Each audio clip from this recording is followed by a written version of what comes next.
ঘাটাল পাঁশকুড়া রাজ্য সড়কের দাসপুরের বেলিয়াঘাটায় ভয়াবহ পথ দুর্ঘটনার কবলে মোটরসাইকেল আরোহী। স্থানীয় সূত্রে জানা যায়, দাসপুরের বেলিয়াঘাটা এলাকায় একটি মোটর বাইকের সাথে একটি মালবাহী লরির সংঘর্ষ হয়। রাস্তাতেই লুটিয়ে পড়ে মোটর বাইকে থাকা 4 জন বাইক আরোহী। স্থানীয়রা খবর দেয় দাসপুর পুলিশে। পুলিশ ও স্থানীয় মানুষজন উদ্ধার করে তাদেরকে নিয়ে যায় ঘাটাল মহকুমা হাসপাতালে চিকিৎসার জন্য। দুর্ঘটনায় দেখা দেয় তীব্র যানজট। পুলিশের হস্তক্ষেপে যানজট মুক্ত হয়, শুরু হয় যান চলাচল।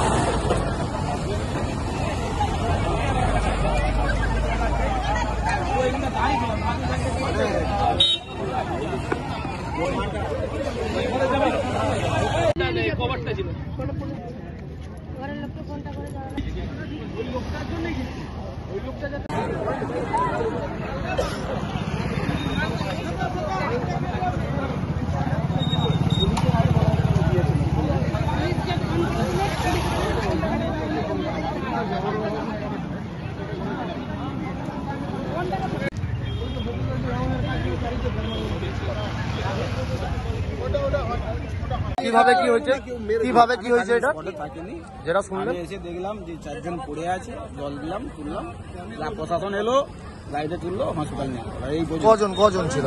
4 জন ছিল, মানে একটা পরিষ্কার বোঝা গেল যে একটা ফ্যামিলি। একটা বাইকে ছিল? একটা বাইকে, একটা ছেলে, ছোট ছেলে, একটা একদম বড় মেয়ে, আর মা আর বাবা, 4 জন ছিল, তাই তো? একটা বাইকে কিসের সাথে কি হয়েছে দুর্ঘটনা? বললাম, আমি এসে দেখলাম এরকম পড়ে আছে। আপনার নাম? আমার নাম বিশ্বজিৎ। এই জায়গাটার নাম বেলিয়াঘাটা। কিভাবে কি দেখলে এসে? এসে দেখলাম যে 4 জন পড়ে আছে, লরির সাথে ধাক্কা মেরেছে। তারপরে তোমার যখন তুলছে তাদের কোনো সেন্স নেই। এইভাবে কজন পড়েছিল? 4 জনই পড়েছিল। 4 জন? বাচ্চা ছিল নাকি তাদের? একটা বাচ্চা ছিল, দুটো বয়স্ক, মানে মেয়ে, মা, বাবা, ছেলে। একটা বাইকেই ছিল? হ্যাঁ, একটা বাইকেই 4 জন ছিল। একটা বাইকে 4 জন ছিল। এই জায়গাটার নাম কি? বেলাঘাটা। কেমন কি আছে তারা জানো? হ্যাঁ, কেমন কি আছে তারা এখন বলা যাবে না দাদা, যখন তুলে নিয়ে গেছে কারো সেন্স নেই। কারো সেন্স নেই? না। আপনার নাম? সান্তনা পাত্র। এই জায়গাটা বেলিয়াঘাটা।